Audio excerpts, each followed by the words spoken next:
Usted ha sido llamado. Los desafíos que enfrentará demandarán que tenga toda su confianza en Jesús. Será necesario que su adoración sea genuina, estar dispuesto a escuchar y a obedecer a Dios para iniciar este viaje. El resultado no está garantizado. Si decide aceptar la misión, debe saber que sin fe es imposible. Hoy vamos a estar viendo el tema sin fe es imposible tener paz.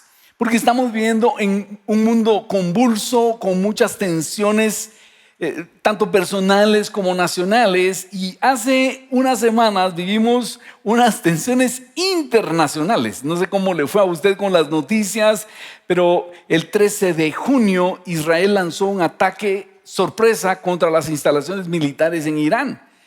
Y todos los que estuvimos al tanto de eso vivimos momentos tensos. Porque, no sé si a usted vio, pero aparecían las imágenes de cómo ciudades en Israel estaban recibiendo los bombardeos y también del lado de Irán. Y las potencias que tienen ojivas nucleares estaban pronunciando al respecto. Y uno dice, ¿y aquí qué puede pasar? Vivimos momentos muy complicados. Pero en medio de toda esa colección de situaciones, nosotros podemos tener paz. Y hoy vamos a estudiar a Noé para saber la fe que tuvo Noé y la paz que él pudo tener en medio de un desastre a nivel mundial. Dice Hebreos 11, que estamos estudiando Hebreos 11 como el pasaje base para alimentar nuestra fe. Por la fe, Noé, cuando fue advertido por Dios acerca de cosas que aún no se veían, con temor preparó el arca en que su casa se salvase. Y por esa fe condenó al mundo y fue hecho heredero de la justicia que viene por la fe. Entonces, vemos cómo Noé se nos dice que tuvo una advertencia de parte de Dios y se preparó para eso. Y esa es la esperanza que yo te quiero dar. Jesús dijo en Juan 14, 27, si lo puedes leer conmigo te va a bendecir, dice, la paz os dejo, mi paz os doy. Yo no os la doy como el mundo la da.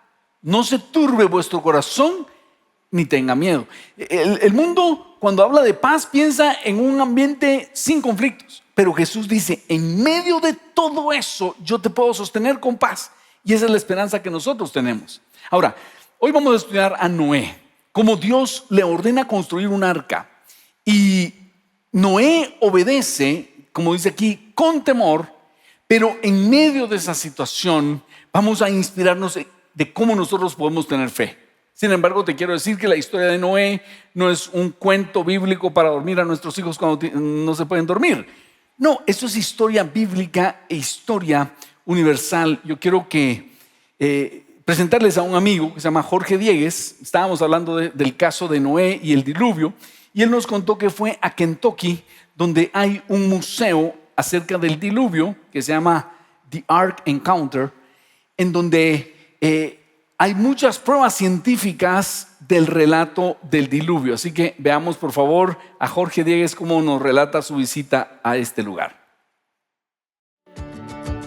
Hace algunos años tuvimos la oportunidad de ir con mi familia a visitar, como decía Ronnie, el encuentro con el Arca o Ark Encounter. Está en Kentucky, en Estados Unidos.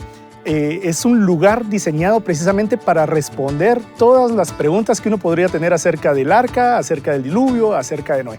Y fue un proyecto de una persona llamada Ken Ham, que es un teólogo, es un científico también de Australia, que por muchos años tenía la carga de cómo hablar acerca de las verdades bíblicas a través de formas un poquito más ilustrativas. Entonces fundó una organización que se llama Respuestas en Génesis, y lo que hace a través de esta organización es discutir y generar diálogo acerca de las verdades bíblicas respecto a la creación, respecto al diluvio y respecto a muchos acontecimientos históricos.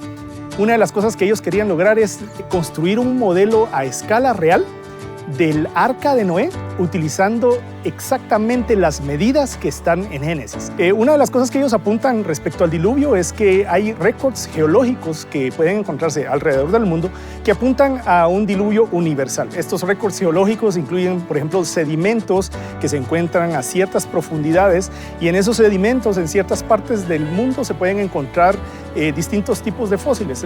Por ejemplo, hay fósiles que se encuentran en áreas montañosas, que son fósiles que tal vez pertenecían a otras áreas o áreas marítimas, que no hubiera podido llegar a ese lugar si no es a través de aguas que los acarrearon.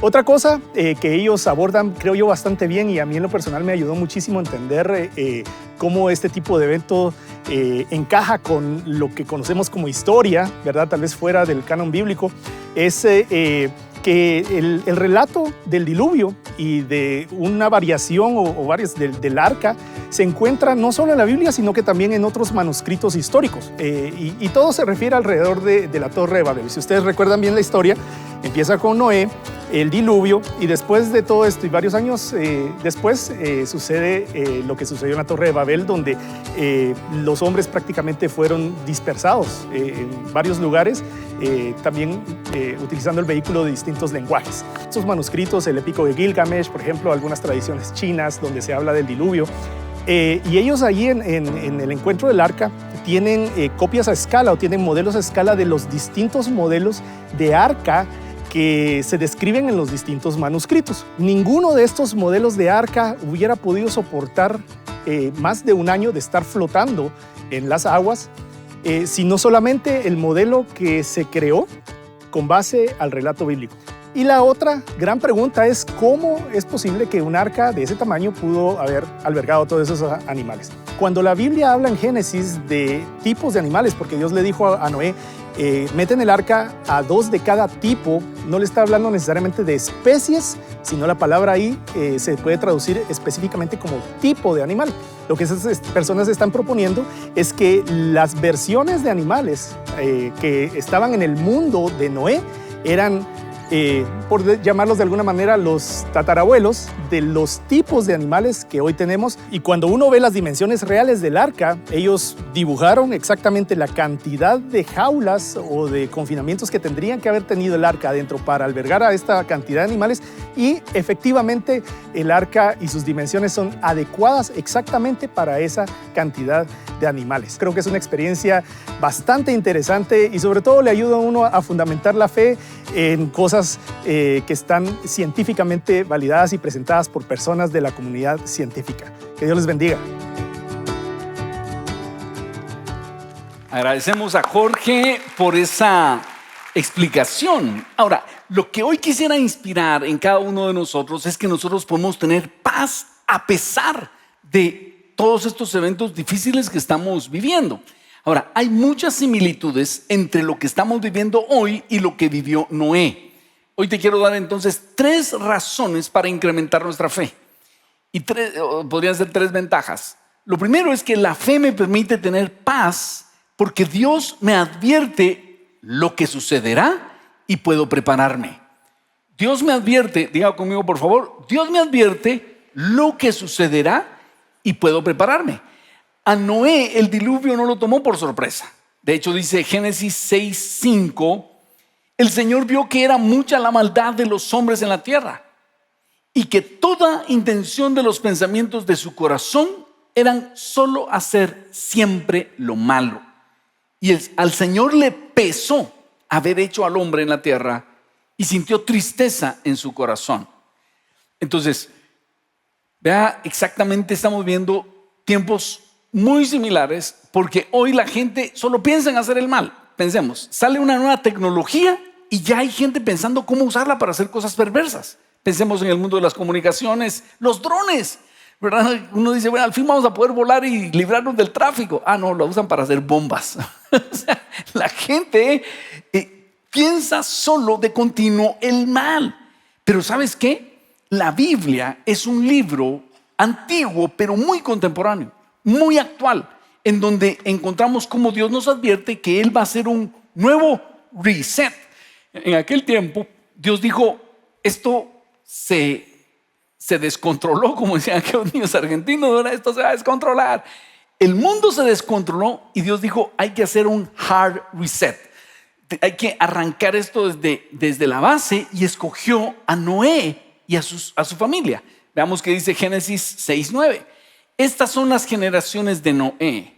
Noé, varón justo, era perfecto en sus generaciones. Con Dios caminó Noé. La Biblia nos habla de que Enoc caminó con Dios, pero también Noé. Y en verso 7, en verso 1 del capítulo 7 dice, dijo luego Jehová a Noé, entra tú y toda tu casa en el arca, porque a ti he visto justo delante de mí en esta generación. Y ese es el reto, que seamos personas que marquen la diferencia, que no vivamos como todo el mundo en esta generación, porque es muy fácil corromperse, es muy fácil vivir como todo el mundo vive, pero lo difícil, lo que requiere fe es vivir para Dios. Ahora, hablando de que la Biblia es un libro antiguo, pero muy relevante para nuestros tiempos, quiero decirte que en Mateo 24 Jesús advirtió que va a haber un evento a nivel mundial en donde va a haber situaciones muy similares. Entonces dice, Jesús nos advierte del juicio que viene. Y yo sé que este no es un mensaje popular, queremos oír, no, motíveme por favor, pero esto está en la Escritura. Y Jesús habló de su segunda venida, pero que su segunda venida iba a acontecer en un tiempo de una crisis mundial profunda. Por ejemplo, Mateo 24, 6-8 dice, y oiréis de guerras y rumores de guerras. Mirad que no os turbéis, porque es necesario que todo esto acontezca. Pero aún no es el fin, porque se levantará nación contra nación y reino contra reino, y habrá pestes y hambres y terremotos en diferentes lugares, y todo esto será principio de dolores. Diga conmigo, principio de dolores. ¿Qué dice Jesús? Jesús toma la figura de una mujer que está por dar a luz a un bebé. ¿Qué sucede? Empieza a tener contracciones, empieza a tener dolores y contracciones, y cada vez se incrementan más. ¿Qué está diciendo ese dolor? Prepárate. En nuestro contexto sería, ve al hospital. En otro contexto hubiera sido, llamen a la comadrona. En una película sería, rompan sábanas, calienten agua. Pero van a ser el bebé. Y eso es lo que nosotros tenemos que entender. Acontecimientos como los que acabamos de vivir, porque, bueno, no sé, hay gente que sí se puso tensa, hay gente que ahorita está diciendo, pastor, ni cuenta me di, ¿verdad? Pero te quiero decir una cosa, la paz que Jesús da no es la paz de la ignorancia. Yo como ni noticias veo, pues estuvimos al filo de una cosa terrible. Dos, tampoco es la paz del cinismo, porque hasta memes aparecieron. Fíjense que había una gráfica donde gran parte de Centroamérica no entraba en el alcance de los misiles de Irán, y decía la gente, ni para eso clasificamos, no tengan pena, no nos llegan los misiles. Bueno, entonces la paz que Jesús da no es de la ignorancia, ni del cinismo, ni de reírnos de las cosas. La paz que Jesús da es porque Él advierte, esto viene, y nos invita a nosotros también a refugiarnos en el arca que es Cristo. Número 2, y esto tengo que hacerlo ver, Jesús nos advierte en Mateo 24 que no podemos establecer cuándo será su segunda venida. Él dijo, no lo voy a decir, Mateo 24, 36, pero el día y la hora nadie sabe, ni aun los ángeles del cielo, sino solo mi Padre. Mas como en los días de Noé, y aquí es donde es relevante la historia de Noé, mas como en los días de Noé, así será la venida del Hijo del Hombre. Porque como en los días antes del diluvio estaban comiendo y bebiendo, casándose y dándose en casamiento, hasta el día que entró Noé en el arca, y no entendieron hasta que vino el diluvio y se los llevó a todos. Así será también la venida del Hijo del Hombre. Oiga esto, el Señor está diciendo, Noé estaba construyendo esa arca. Puede ser que le haya tardado 60, 70 años construirla. Mientras él la construía, esa construcción en sí era un mensaje de lo que venía. Porque él lo estaba construyendo en las montañas y la gente le decía, ¿qué estás haciendo? Un barco, porque Dios me dijo que la tierra se va a llenar. Y en ese tiempo no llovía. Entonces era una situación tan inusual, tan increíble. Pero dice Jesús que la gente vio esa advertencia y no le puso atención y seguían en su asunto, casándose, bebiendo, comiendo y dándose en casamiento. Por lo tanto, a partir de ahora quedan prohibidos los casamientos. No. Es una forma de decir, estaban en su onda, no le pusieron atención a las advertencias. Y yo quisiera preguntarte, ¿estás tú atento a lo que Dios está diciendo? ¿O estás casándote, dándote en casamiento, comiendo y bebiendo? Es decir, absorto en otras cosas. Y dice, no entendieron. La pregunta es, ¿estás entendiendo? La pregunta es, ¿tienes fe para entender lo que está aconteciendo? Y una cosa más. La Biblia describe eventos que solo hoy podemos entender. Mire lo que dice Mateo 24, 29. E inmediatamente después de la tribulación de aquellos días, el sol se oscurecerá y la luna no dará su resplandor y las estrellas caerán del cielo y las potencias de los cielos serán conmovidas. Entonces aparecerá la señal del Hijo del Hombre en el cielo. Entonces lamentarán todas las tribus de la tierra y verán al Hijo del Hombre viniendo sobre las nubes del cielo con poder y gran gloria. Oiga esta descripción. Jesús usa el lenguaje de la gente del siglo I para describir lo que hoy sí podemos ver en cualquier red social. No sé si usted vio esas imágenes, pero los ataques los hacen de noche, los misiles caen de noche sobre las ciudades y es literalmente como ver las estrellas están cayendo del cielo. Es que esto no lo hubiera entendido una persona del siglo XXI si Jesús lo describe y habrá misiles con ojivas nucleares volando de un país a otro. No. Pero en el lenguaje del siglo I se describe y las estrellas caerán del cielo. Y oiga, y el sol se oscurecerá y la luna no dará su resplandor. Los que hemos puesto atención a esto, no sé si usted vio, pero me llegó una gráfica con la cantidad de ojivas nucleares que tienen varios países del mundo. Espeluznante. Obviamente, empezaban desde, no sé, muy pocos números y hasta 4,000 y 5,000 ojivas nucleares los países con gran capacidad. Solo imagínense que a un loco se le ocurre disparar uno y el otro responde. Dicen los expertos que si hubiera una hecatombe nuclear, toda la atmósfera se llenaría de un humo por muchos años. Y oiga lo que dice ahí, el sol se oscurecerá y la luna no dará su resplandor. Este lenguaje es lenguaje que Jesús utiliza para hablarnos de lo que viene, para advertirnos. Escuche, son dolores de parto. ¿Y qué debemos hacer nosotros? Prepararnos. ¿Y qué es prepararnos? Poner nuestra confianza en Cristo Jesús. Hoy no es una clase de escatología, pero podemos nosotros prepararnos. Ahora, lo que sí te quiero decir es lo siguiente. Es por eso que tenemos que tener fe. Porque cuando tenemos fe y vemos estos acontecimientos, decimos, Señor, me preocupa, pero yo sé que tú nos tienes en tus manos, porque estamos confiando en las promesas del Señor. Ahora, si usted me dice, pastor, ¿cómo consigo fe?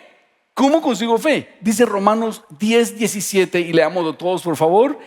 Dice, así que la fe es por el oír y el oír por la palabra de Dios. Dígalo por favor, así que la fe es por el oír y el oír por la palabra de Dios. Eso quiere decir que si usted oye palabra de Dios, su fe se va a incrementar. Y por otro lado, si usted deja de oír palabra de Dios, su fe va a empezar a languidecer. Eso es lo que la Escritura dice. Y quiero contarles que cuando yo fui llamado al ministerio cuando tenía 15 años, entonces decidí inscribirme en la universidad en mi ignorancia y entusiasmo para estudiar teología. Sucedió que en la facultad de teología donde me inscribí estaba infestada de teólogos liberales. ¿Quiénes son los teólogos liberales? Los que toman la Biblia y dicen milagros no son. Yo les voy a explicar que no son milagros. Y entonces esto tuvo varios exponentes, pero uno de ellos es Rudolf Bultmann, un alemán que supuestamente para rescatar el mensaje bíblico para el hombre del siglo XX hizo 2 tomos, uno de desmitologización del Antiguo Testamento y otro de desmitologización del Nuevo Testamento.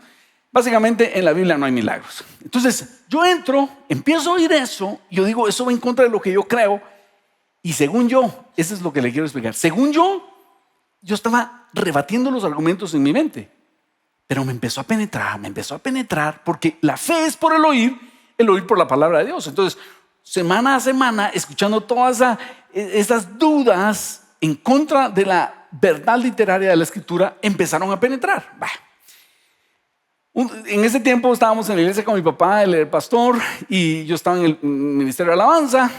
Había un servicio de domingo en la noche donde era muy libre la cosa. Entonces cualquiera podía levantar la mano, hermanos, cantemos tal himno, y si alguien quería testificar, pues pasaba.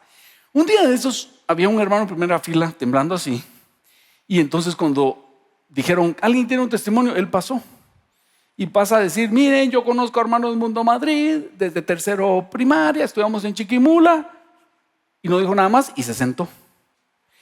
En eso veo que mi papá en el otro himno se baja y va a orar por él. Y entonces el hermano deja de temblar. Y mi papá, sorprendido, detiene el servicio y dice, hermanos, ha acontecido un milagro. El hermano fue sano de Parkinson. Y entonces la gente, ¡wow!, aplaudiendo. Y él dice, sí, hermanos, miren, ya no estoy temblando. Y está Rudolf Bullman en el teclado. Yo estoy ahí bulmanizado, diciendo, no, papá, ¿cómo va a creer? Por favor. ¿Qué le cuesta a ese señor entrar temblando? Ahora usted ora por él, deja de temblar, y él sube y se roba el show. ¿De qué se trata esto? Así estaba yo lleno de dudas. Pero ¿saben qué? En eso se pone de pie un doctor, amigo de mi familia, el doctor Reyes Campos, miembro de la congregación, y dice, hermanos, yo estoy aquí para confirmar este milagro, porque el señor Julio Mata ha sido paciente mío en la policlínica del IX de la zona 5 durante 8 años. Él fue diagnosticado con Parkinson, y señores, eso no se cura. Lo que acabamos de ver es un milagro. Mire usted, ese milagro fue para Julio Mata, pero más para mí. Y entonces entré en una crisis de fe y le digo a mi papá, papá, mire, esto me está pasando. Y él, con palabras muy sabias, me dijo, sálgase de ahí, me dijo. Suspendí esos estudios de teología, después los completé. Pero ¿qué quiero decirte? La fe es por el oír. Si tú en redes sociales empiezas a oír cosas que no convienen, cada día tu fe va a ser más pequeña. Pero si tú escuchas palabra de Dios, cada día tu fe se va a fortalecer. Por eso te digo, Dios nos advierte de lo que sucederá y podemos prepararnos. Y es por eso que podemos tener paz. Número 2, la fe me permite tener paz porque obedezco aunque hacerlo me parezca imposible. Diga conmigo, la fe me permite tener paz porque obedezco aunque hacerlo parezca imposible. Mire lo que dice Hebreos 11:7. Con temor preparó el arca en que su casa se salvase. Esto dice de Noé. Noé con temor preparó el arca. Te voy a decir por qué con temor. Porque si usted me dice a mí, pastor, mire, y usted como es pastor de la iglesia, cuando usted ora, usted ve a Dios así en 3D. Y usted casi que lo puede probar. O cuando usted escucha un profeta, usted sabe que esa es palabra de Dios. Yo le digo, no, yo tengo la misma batalla de fe que usted tiene. Uno está orando y a veces viene el enemigo y dices, ¿y tú crees que no se está escuchando? O a veces uno dice, sentí de Dios, y uno empieza a hacer, pero uno no está totalmente seguro. Y es que te voy a decir algo. Si yo estoy acá y Dios me dice, ve hacia esa mesa, hasta tanto yo llegue a la mesa, todo esto es un paso de fe. Yo no estoy seguro. Cuando uno llega y toca aquello, cuando recibe el milagro, uno dice, sí, Dios me habló y todo. Pero por eso Jesús le dijo a Tomás, bienaventurados los que no vieron y creyeron. Es que eso es fe, no ver y creer. Una vez ya se hizo el milagro, a todos creemos pues. Pero la fe es para ese periodo. Entonces, Noé seguramente en oración, como él caminaba con Dios, caminar con Dios es hablar con Dios, sintió esto Y dice, con temor preparó el arca. Veamos por qué tenía temor. Génesis 6:13. Dice, entonces Dios dijo a Noé, he decidido poner fin a toda carne, porque la tierra está llena de violencia por causa de ellos, por eso voy a destruirlos junto con la tierra. Hazte un arca de madera de ciprés, harás el arca con compartimientos y la cubrirás con brea por dentro y por fuera. De esta manera la harás de 300 codos, es decir, 135 metros de longitud del arca, de 50 codos, es decir, de 22.5 metros su anchura, y de 30 codos, es decir, 13.5 metros su altura. Le harás una ventana que terminará a un codo, 45 centímetros, del techo, y pondrás la puerta en su costado y harás el arca de 3 pisos.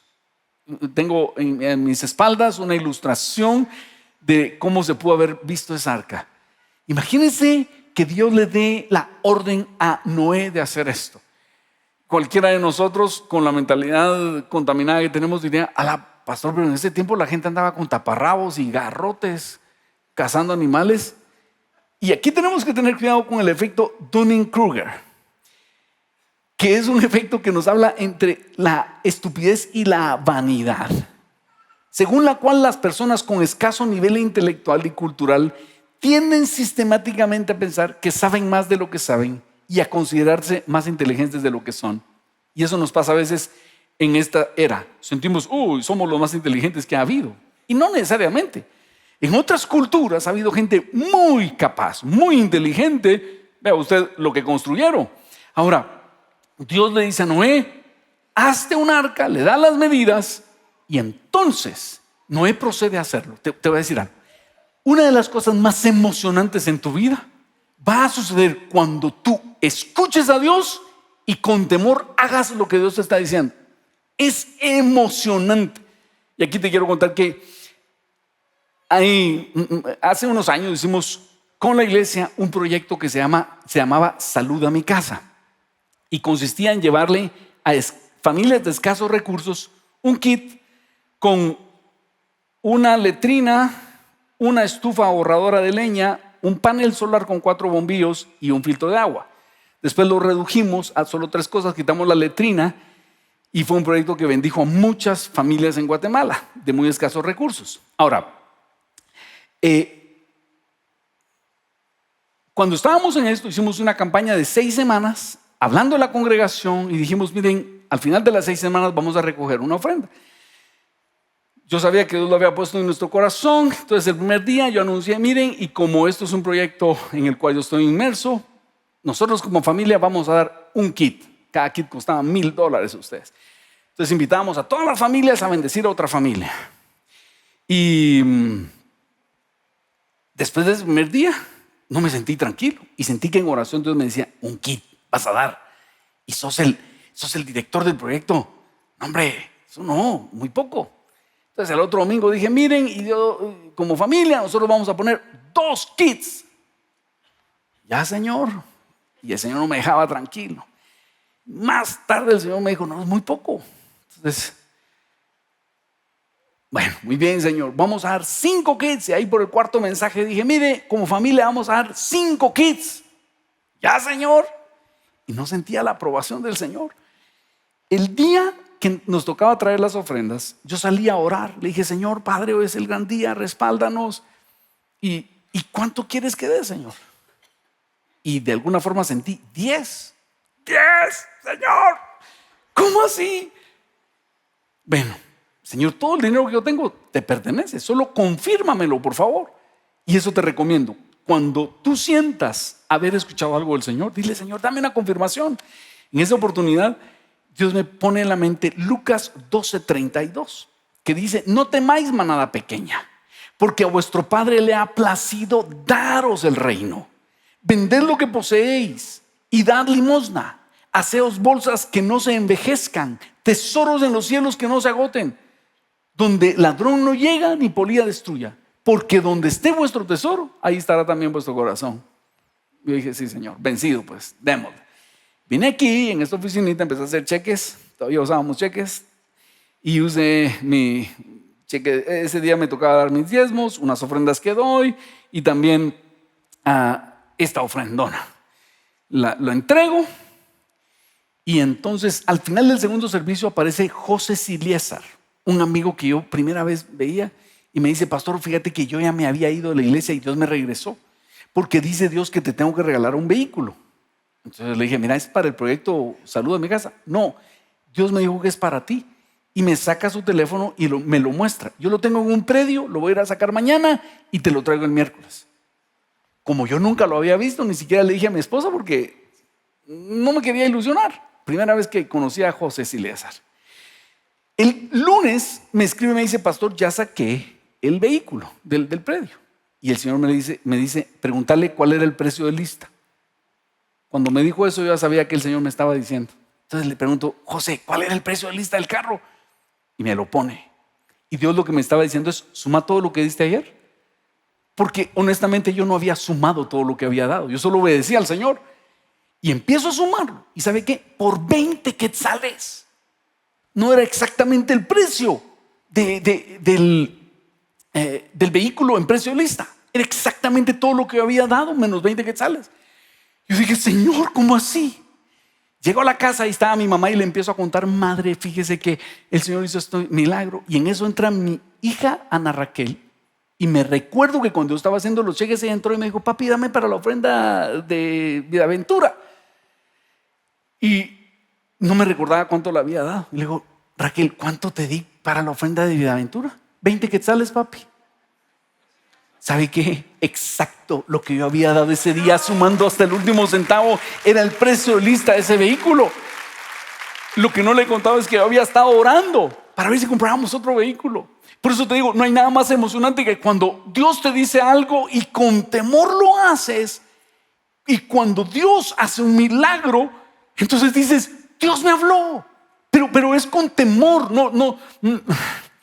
Sí existe esa incertidumbre y por eso se requiere fe. Y por eso esta serie existe para eso. Porque si tú me dices: pastor, ¿será que usted ve a Dios en 3D? No, requiere fe porque Él es espíritu. Y cuando nosotros oramos, cuando alabamos, cuando venimos a la iglesia, necesitamos esa fe. Y número 3, la fe me permite estar en paz. No solo porque Él me advierte lo que sucederá, no solo porque si obedezco y aunque sea imposible, Él me respalda en el proceso, porque Dios tuvo que haber apoyado a Noé construyendo tal arca. Y número 3, la fe me permite tener paz porque creo que soy justo por la obra perfecta de Jesús. En Hebreos 11:7 dice: por esta fe condenó al mundo y fue hecho heredero de la justicia que viene por la fe. Yo sé que al hablar de la segunda venida de Cristo y el traslado de la iglesia, muchos nos ponemos nerviosos. Yo le digo: yo también me ponía nervioso. ¿Por qué? Porque crecí en una generación donde había unos predicadores puertorriqueños que nos bendijeron mucho, pero también nos introdujeron mucha inseguridad. Entonces había un hermano que decía: hermano, Cristo viene, y si no está bien, te deja, hermano, te queda. Tú te quedas, que Cristo viene hoy. Eso es lo único que oía ahí, hermano. Me voy a quedar. Una ansiedad horrible. Pero me bendecían sus mensajes, pero me dejaba aquí en la tierra. ¿Sabes por qué? Porque si a ti te dicen: ¿eres tan justo como Noé? No, tengo mis clavos. Si se trata de mi justicia, aquí nos quedamos todos. Pero Dios sabía eso. ¿Sabes que Dios sabía nuestra imperfección y por eso envió a Jesucristo, su Hijo, a morir por nosotros? Para que nuestra salvación no esté basada en nuestras obras, sino en la perfecta obra de Jesús. Veamos lo que dice Romanos 5. Mira esto. Dice, leámoslo todos por favor, esto te va a nutrir. Dice: justificados pues por la fe, tenemos paz para con Dios por medio de nuestro Señor Jesucristo, por quien también tenemos entrada por la fe a esta gracia. Es un regalo en la cual estamos firmes y nos gloriamos en la esperanza de la gloria de Dios. Es decir, anhelamos que venga la gloria de Dios. Y oiga esto, y no solo esto, sino que también nos gloriamos en las tribulaciones. Esos dolorcitos de parto nos dicen: ya viene. Nos gloriamos en las tribulaciones sabiendo que la tribulación produce paciencia. Y la paciencia produce prueba o evidencia. ¿Evidencia qué? De nuestra fe. Y la prueba, esperanza. Y la esperanza no avergüenza, porque el amor de Dios ha sido derramado en nuestros corazones por el Espíritu Santo que nos fue dado. ¿Sabes qué está diciendo la Escritura? Que cuando nosotros somos hombres y mujeres de fe, a pesar de ver todo eso, de alguna forma, eso nos produce, es el anuncio de que las cosas que Dios ha anunciado se van a cumplir. Entonces nos gloriamos en las tribulaciones. No que seamos locos y digamos, ¡ala, qué bueno que va a haber guerra! No, duele, preocupa, porque estuvimos a punto de que el petróleo se fuera hasta arriba. Yo te voy a decir una cosa. Si alguien dice, no, pues esa guerra está lejos, no nos va a afectar. Nos afectaría, nos iba a afectar, y gracias a Dios no siguió creciendo. Pero te digo, son dolores de parto. Y los que tenemos fe nos gloriamos porque decimos, Señor, esto anuncia lo que habías cumplido. Ahora, mira lo que dice Romanos, sigue diciendo Romanos 5, 6 a 10. Por si alguien está inseguro, dice, pastor, no me gusta que hable de la venida de Cristo porque me da ansiedad. Es por dónde tienes puesta tu confianza. Pero mira el razonamiento de Romanos 5, 6. Porque Cristo, cuando aún éramos débiles, a su tiempo murió por los impíos. Ciertamente apenas morirá alguno por un justo. Con todo, pudiera ser que alguno osara morir por el bueno. Mas Dios muestra su amor para con nosotros, en que siendo aún pecadores, Cristo murió por nosotros. Pues mucho más, estando ya justificados en su sangre, por él seremos salvos de la ira. Porque si siendo enemigos fuimos reconciliados con Dios por la muerte de su Hijo, mucho más estando reconciliados seremos salvos por su vida. Demos un aplauso al Señor. Ese es el amor de Dios. Lo que está diciendo que aquí la palabra es, estábamos opuestos a lo que Dios quería. Si Dios decía rojo, nosotros decíamos azul. Si Dios decía mostaza, nosotros decíamos café. Estábamos completamente opuestos a Dios. Y ahí Dios nos amó y envió a su Hijo Jesucristo para morir por nosotros. Entonces, si esa fue la condición nuestra cuando Jesús murió por nosotros, tenemos que tener confianza que más ahora que estamos reconciliados, vamos a ser salvos de la ira que viene sobre el mundo. Y esto es ser un hombre de fe, una mujer de fe. Saber que hoy en día hay un arca y esa arca se llama Cristo Jesús. Y nosotros debemos entrar en esa arca para ser salvos. Mi pregunta para ti sería, ¿cómo está tu fe? ¿Cómo está tu nivel de fe? Porque si tienes fe, en medio de todo esto tú puedes tener paz. Yo puedo tener paz y decir, Señor, la cosa se está poniendo difícil, pero mi fe está puesta en ti. Si tienes fe, puedes oír de la venida de Jesús y orar como cerraba Juan el Apocalipsis: ven, Señor Jesús. Porque no estás dependiendo de tus obras, estás dependiendo de la perfecta obra de Cristo Jesús en la cruz del Calvario. Pero la pregunta es, ¿cómo está tu fe?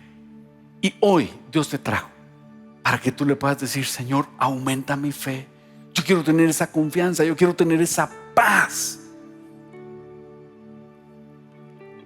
Que a pesar de todas estas situaciones que estamos viviendo, tú has prometido que me vas a guardar del día de la ira.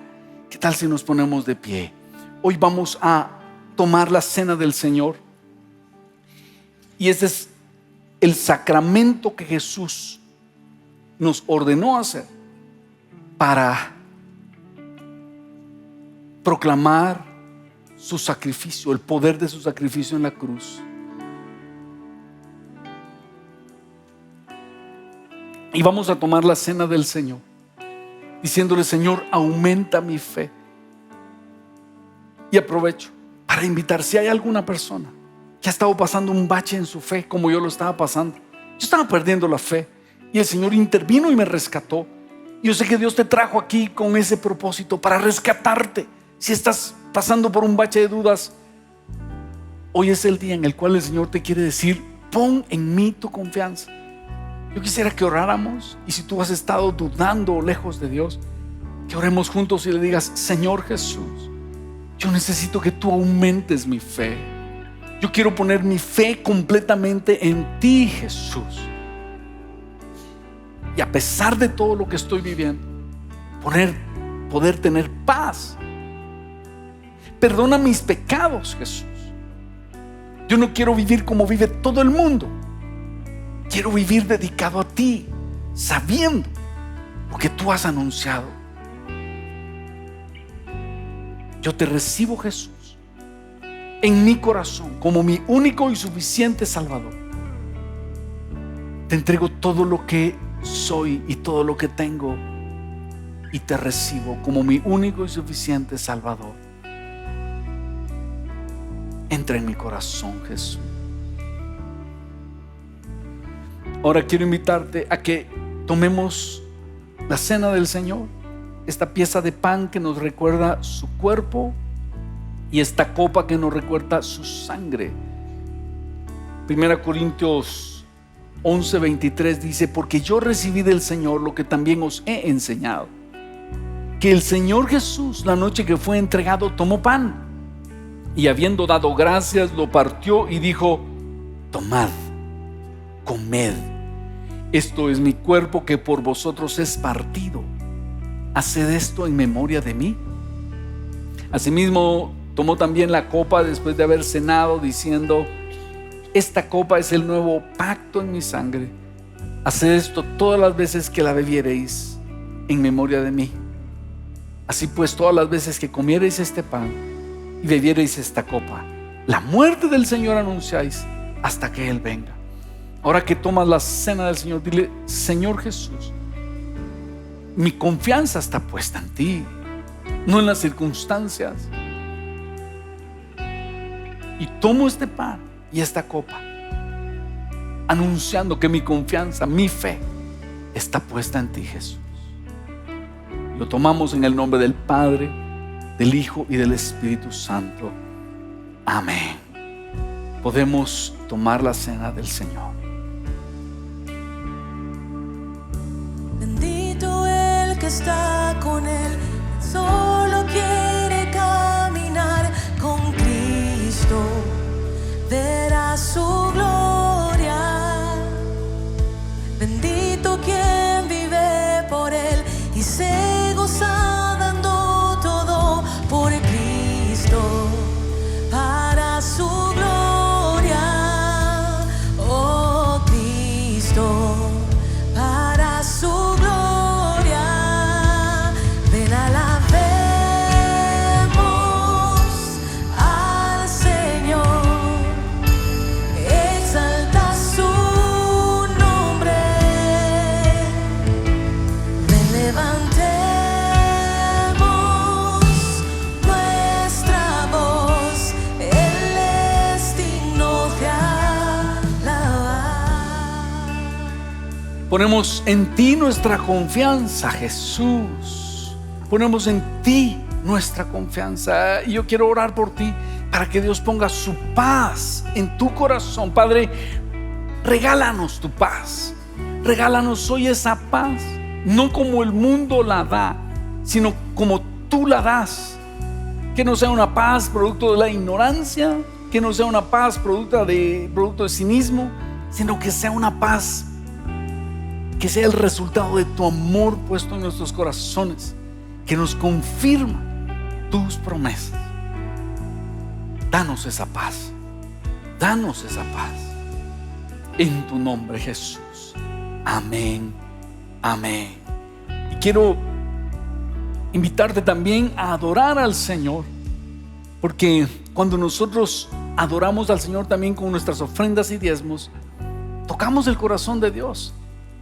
Algo que me llama la atención de la historia de Noé es que cuando inmediatamente él estaba bajando del arca, dice Génesis 8:20, Noé edificó un altar al Señor y tomó de todo animal limpio y de toda ave y ofreció holocaustos en el altar.